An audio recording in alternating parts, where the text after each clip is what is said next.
Income में कुछ फर्क नहीं आने वाला। जितना आप आज कमा रहे हो उतना ही आगे भी कमाने वाले हो।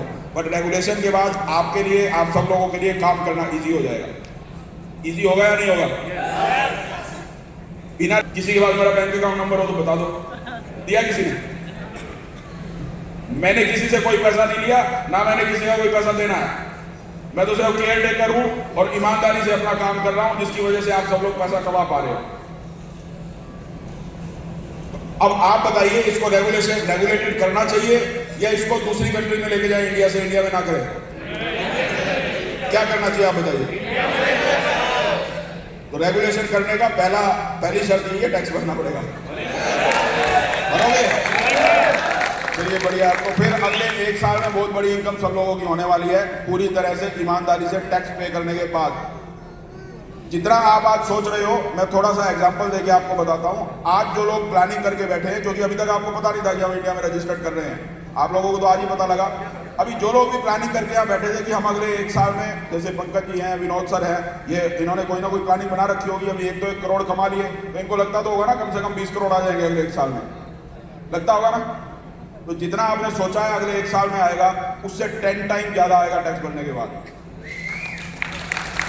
अगर 1 साल में आपने ये सोचा है कि 20 करोड़ कमाओगे, तो इसको अगर हमने रेगुलेट कर दिया तो आपका बिजनेस इतना बढ़ेगा कि कम से कम 200 करोड़ कमाओगे, वो भी टैक्स भरने के बाद। इतना बड़ा इफेक्ट रेगुलेशन का पड़ने वाला है। तो इसलिए इस चीज की टेंशन मत करिए कि आपको पैसा कमाएगा या टैक्स भरना पड़ेगा।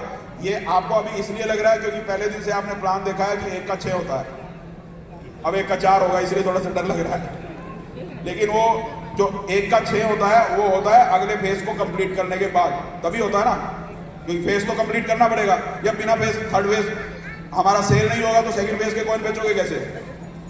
बिक जाएंगे। तो जो काम बिना रेगुलेशन के हम 3 साल में करते, वो काम यहाँ हम 6 महीने में कर लेंगे रेगुलेशन करने के बाद। तो बहुत बड़ी इनकम आप सब लोगों की होने वाली है, जो भी ऑनेस्टी से काम करना चाहते हैं। हमारी फर्स्ट प्रायोरिटी हमेशा ऑनेस्टी रही है, डे 1 से। अगर ऑनेस्टी नहीं रही होती तो जितने लोग यहाँ बैठे हैं, किसी ने अर्निंग नहीं की होती यहाँ पे। क्रिप्टो इंडस्ट्री में पिछले 8 साल में, 10 साल में इंडिया में सिर्फ स्कैम हुए हैं, कमाया किसी ने नहीं है। ये ट्रस्ट बिटकॉइन ही है जिसमें पिछले 28 महीने से लगातार लोग पैसा कमा रहे हैं, और उसका कारण सिर्फ एक है, डे 1 से 100% पैसा आप लोगों में डिस्ट्रीब्यूट होता है। कोई भी यहाँ पे करप्शन नहीं कर सकता, कोई भी चीटिंग नहीं कर सकता, कोई भी फ्रॉड नहीं कर सकता। इस वजह से हम सब लोग पूरी ऑनेस्टी के साथ पैसा कमा पा रहे हैं, और वो ऑनेस्टी हमें अब अपनी सरकार के साथ भी रखनी है, क्योंकि पूरा टैक्स हमें पे करना है, ताकि हम अपने बिजनेस को यूरोप में, अमेरिका में, यूएई में, हर जगह पे एक्सपेंड कर पाए। आप क्या चाहते हो? इंडिया की कंपनी हो, बाहर जाए तो रेपुटेशन के साथ जानी चाहिए ना, या विदाउट रेपुटेशन जानी चाहिए? हम यूएई में कंपनी को रजिस्टर्ड करें, वो हो जाएगी। इंडिया में बिना किए भी यूएई में रजिस्टर्ड हो जाएगी, यूएई में काम भी स्टार्ट हो जाएगा, लाइसेंस भी मिल जाएगा, सब कुछ हो जाएगा। पर कम्युनिटी कहाँ की है? तो यूएई की गवर्नमेंट को नहीं लगेगा कि यूएई में रजिस्टर्ड किया इन्होंने, इंडिया में क्यों नहीं किया? नहीं सोचेंगे? तो पहले कहाँ करना चाहिए? इंडिया में करने के बाद जाना चाहिए ना। और इंडिया में रजिस्टर्ड करने के बाद हमें किसी लाइसेंस की किसी कंट्री में जरूरत नहीं पड़ेगी। लाइसेंस फिर भी हम लेंगे, पर हमें सिर्फ एक ही काम करना होगा। उसके बाद सिर्फ एक ही काम, हमारा टीजीसी रजिस्टर्ड होगा, उसके पीछे गोल्ड पड़ा होगा, और उसको उस देश की किसी ना किसी एक्सचेंज में लाना होगा। बहुत सिंपल काम है, 3 घंटे में हो जाएगा, और उस कंट्री में आप काम कर सकते हो। यही तो कहीं चाहिए ना आपको।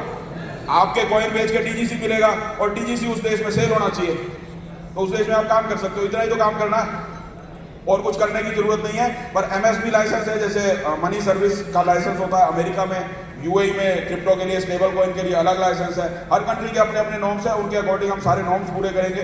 जैसे जैसे हमें आगे बढ़ना है, 3rd फेज में पूरी एशियन कंट्रीज को हमें कवर करना है, 4th फेज में हमें यूरोपियन कंट्रीज में जाना है, और 5th फेज में हम अमेरिका के ऊपर टारगेट करेंगे। अमेरिका में बहुत बड़ा बिजनेस हमें एक्सपेंड करना है, क्योंकि वहाँ पे बहुत सारी स्टेट्स है अमेरिका में, और हर स्टेट में वहाँ पे दिक्कत ये है, हर स्टेट का अलग नियम है और सेंटर का अलग नियम है। तो वहाँ पे हमें हर स्टेट के साथ टाई अप करना पड़ेगा, हर स्टेट में जाके लाइसेंस अप्लाई करने पड़ेंगे, एक सेंटर में लाइसेंस अप्लाई करना पड़ेगा। तो बहुत लेंथी प्रोसेस है। तो 5वें फेज में, बट लेंथी होने के बाद भी वहाँ पे इनकम लोगों को डॉलर्स में होती है, और हमारे कॉइन का रेट होगा $10,000।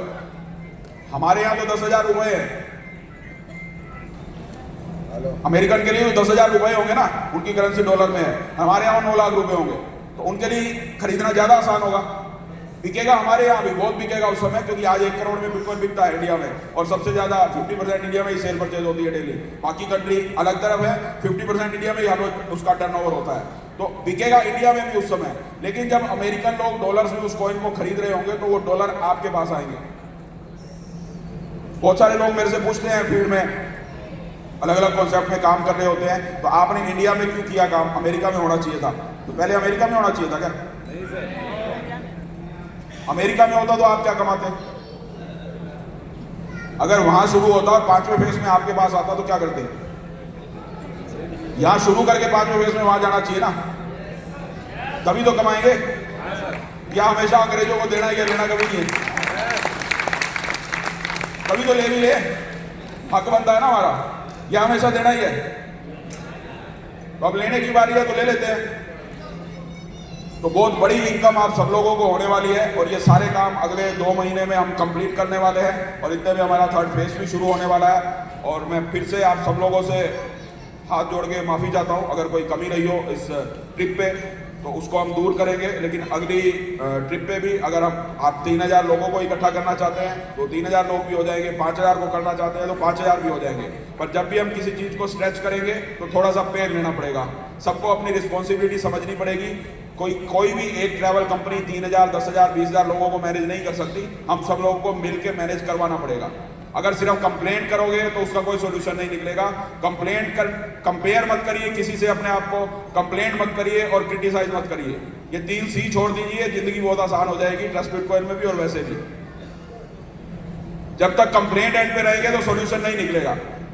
कंप्लेंट करने का राइट उसी को है जिसके पास सोल्यूशन हो। ये मैं किसी से शिकायत करूं तभी शिकायत करने का फायदा है ना, अगर कोई समाधान हो मेरे पास। अगर समाधान ही नहीं है तो फिर शिकायत करने का मतलब क्या? फिर सहन कर लेना चाहिए, सहनशील होना चाहिए ना थोड़ा सा, या नहीं होना चाहिए? तो इसलिए कंप्लेंट हो आपकी बहुत अच्छी बात है, आप उसको सुधार करने की कोशिश करिए। जो भी आपको एडवाइस अच्छी लगती है आप दे सकते हैं। यहाँ पे जो हमारी ट्रैवल ट्रिप कंपनी है वो आपके साथ ही रहते हैं हमेशा, उनके लोग भी आपके साथ रहते हैं। जहाँ भी आपको कुछ लग रहा है कि थोड़ी अव्यवस्था हो रही है या व्यवस्था गलत हो रही है तो उसको सुधारा जा सकता है।